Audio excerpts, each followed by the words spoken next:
Bible Belt, a place where you should feel safe. Disembodied voices, object manipulation. Well, you, my friend, would be dead wrong. Definitely physical touching. A handful of people have been, scratched and hit and things of that nature here as well. So it really runs the gamut as far as activity goes. And I'd say it might be the opposite of the Bible Belt. Come along with us while we investigate the Malvern Manor. It'll make your skin crawl. And different things from like Hans Holzer and Ed and Lorraine Warren, and it's very, very odd to be that age, 12 or 13 years old, and to have these thoughts and to be reading these books and all of this stuff. But that's really what kind of thrust me into this whole field.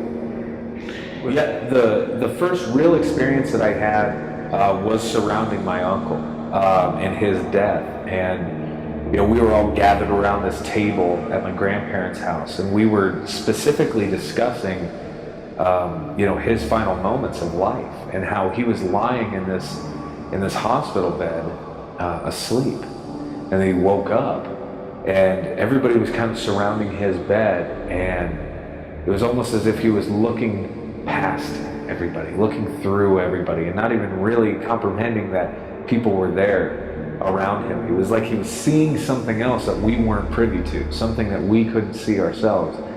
And he smiled, this gigantic smile, and just closed his eyes and passed away. I mean, that was it. So the first, real experience I had was around that table, talking about that moment with my family, and having this little toy radio, one of those wind-up plastic radios or whatever that you wind up and it plays a tune.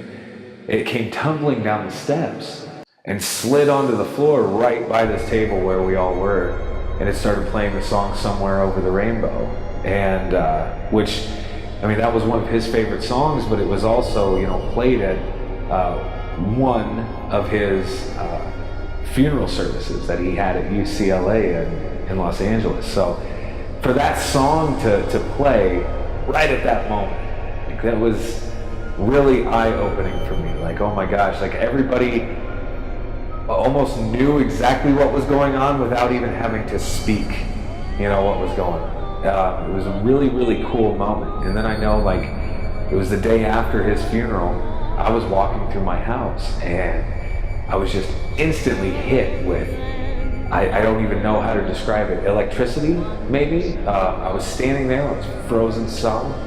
The hair was standing up on my arms and on the back of my neck, and I smelled his cologne.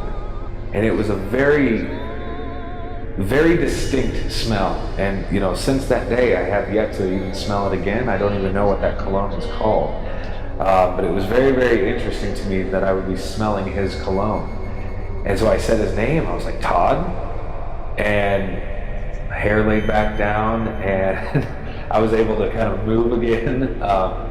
But that's what really sent me on this whole big paranormal journey, knowing that, okay, something does happen to us after we shuffle off of this little mortal coil. There is definitely something after this.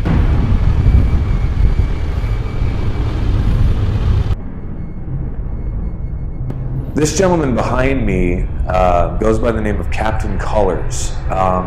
He was one of the original people to own this building. He was also one of the original people to really come to this town and settle, import his family, and really build a life here. So he has very, very strong ties, not only to this building, but to the town itself. These are ledgers? These are old photo albums. Oh wow. Things like that, here from the kitchen there, and just awesome stuff. Wow. Yeah. These are ledgers? These are old photo albums.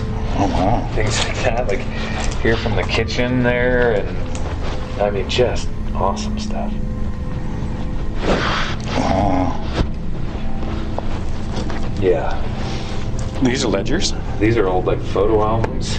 Oh, wow. Things like that, like here from the kitchen there, and I mean, just awesome stuff. Wow. Yeah. The objects that move on their own, kitchen cabinets opening and closing very violently, slamming.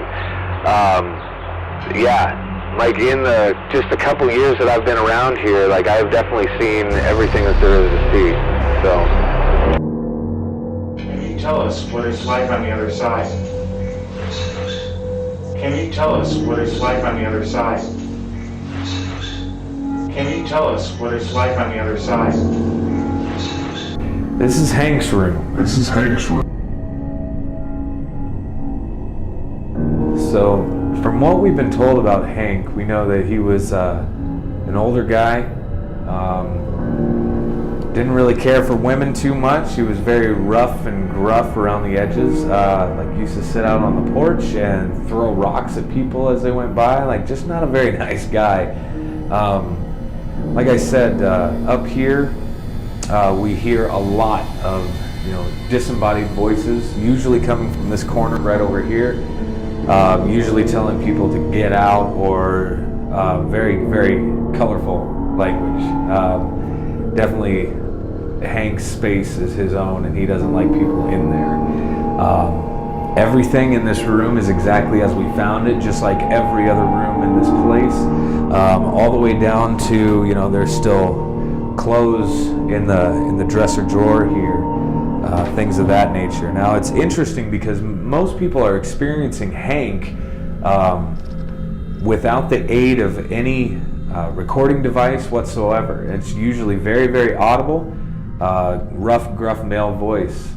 Usually, just telling them to get out. It's definitely not a very welcoming room. That is for sure, especially for female investigators. They seem to have the most activity happen to them in this room. Like I said, he really does not care for females at all. So he will definitely tell them to leave right off the bat.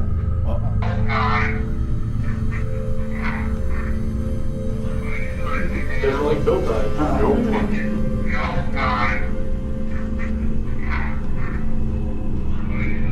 Doesn't like Bill died.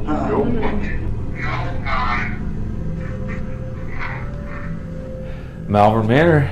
And whose room is this, Josh? This is what we call Inez's room. Now, Inez is kind of one of the more tragic stories that we have here. We know back in 1900, it was late December of 1900, little Inez was outside playing. She was either cold or bored or whatever, and she told her brother that she was going to come inside and go upstairs. And he said, "Yeah, I'm right behind you." And we know that 10 minutes passed, and her brother Otto came upstairs, found her hanging in her closet by her jump rope. Very, very odd circumstances surrounding that, but it did look like an act of suicide. However, in the actual death certificate itself, it's ruled an accidental death. So Wow. we don't know exactly what to make of it. I could go kind of either way on this, you know what I mean? So it's very, very interesting. We do know that she is definitely one of the more active spirits that we have here. She is also very transient, and she will follow you all over this place. It seems like we've captured EVPs of her in the nursing home wing downstairs. We've captured her in the attic, all the way upstairs. It doesn't seem to matter with her. She is pretty much with you, kind of following you around. So it's very interesting with her. Can you grab the antenna really hard? Grab it really good.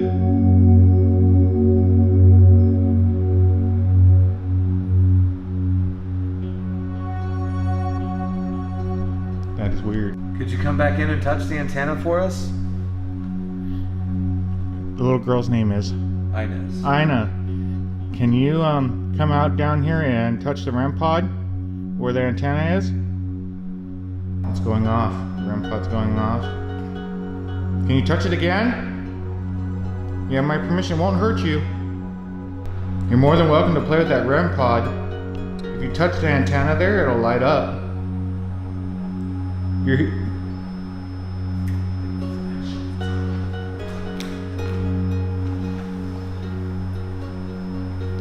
Can you step away from it?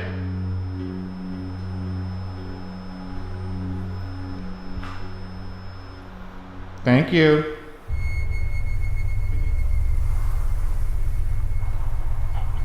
The investigators prepare as night approaches. Malvern Manor.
Here I am again.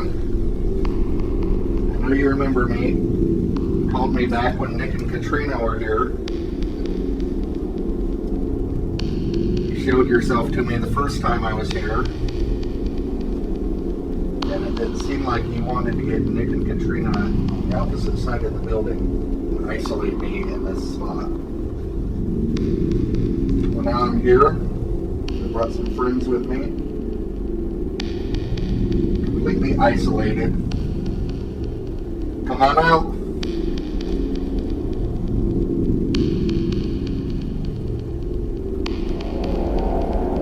I know you can hear us. If you can hear me, you make some sort of noise. After numerous attempts, the spirits seem to be uncooperative.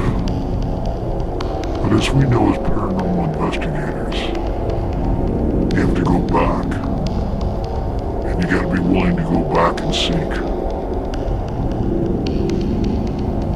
Because the spirits live on their time, and not ours. Malvern Manor, well,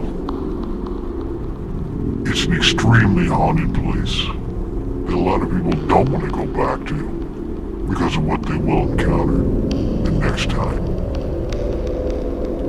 Ghost Stories with your host, Scott Litaea. Come back if you dare.